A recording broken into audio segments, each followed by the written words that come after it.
साधु और खजूर। एक दिन की बात है।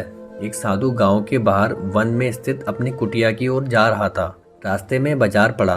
बाजार से गुजरते हुए साधु की दृष्टि एक दुकान में रखी ढेर सारी टोकरियों पर पड़ी। उसमें खजूर रखे हुए थे। खजूर देखकर साधु का मन ललचा गया।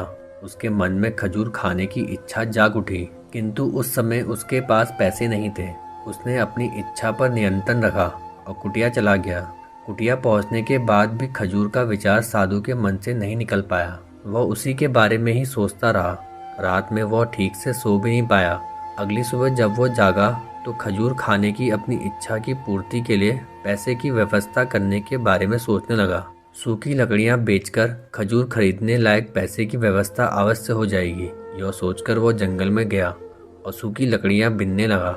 काफी लकड़ियां एकत्रित कर लेने के बाद उसने उसका गट्ठर बनाया और उसे अपने कंधे में लादकर बाजार की ओर चल पड़ा। लकड़ियों का गट्ठर भारी था, जिसे उठाकर बाजार तक की दूरी तय करना आसान नहीं था, किंतु साधु चलता गया।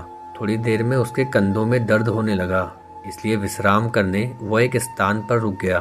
थोड़ी देर विश्राम कर वह पुनः लकड़ियां उठाकर चलने लगा। इसी तरह रुक रुक कर किसी तरह वह लकड़ियों के गट्ठर के साथ बाजार पहुंचा। बाजार में उसने सारी लकड़ियां बेच दी। अब उसके पास इतने पैसे इकट्ठा हो गए जिससे वो खजूर खरीद सके। वह बहुत प्रसन्न हुआ और खजूर की दुकान में पहुंचा। सारे पैसे से उसने खजूर खरीद लिए और वापस अपनी कुटिया की ओर चल पड़ा। कुटिया की ओर जाते जाते उसके मन में विचार आया कि आज मुझे खजूर खाने की इच्छा हुई। हो सकता है कल किसी और वस्तु की इच्छा हो जाए। कभी नए वस्त्रों की इच्छा जाग जाएगी तो कभी अच्छे घर की, कभी स्त्री और बच्चों की तो कभी धन की। मैं तो साधु व्यक्ति हूँ, इस तरह से तो मैं इच्छाओं का दास बन जाऊंगा। यह विचार आते ही साधु ने खजूर खाने का विचार त्याग दिया। उस समय उसके पास से एक गरीब व्यक्ति गुजर रहा था। साधु ने उसे बुलाया और सारे खजूर उसे दे दिए। इस तरह उसने स्वयं को इच्छाओं का दास बनने से बचा लिया। दोस्तों, यदि हम अपनी हर इच्छाओं के आगे हार जाएंगे तो सदा के लिए अपनी इच्छाओं के दास बन जाएंगे। मन चंचल होता है, उसमें रह रहकर इच्छाएं उत्पन्न होती रहती हैं, जो उचित भी हो सकती हैं और जो अनुचित भी। ऐसे में इच्छाओं पर नियंत्रण रखना आवश्यक है।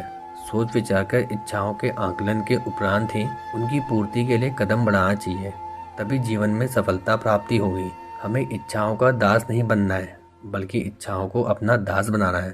तो दोस्तों, कैसी लगी आपको हमारी कहानी? कमेंट करके जरूर बताएं।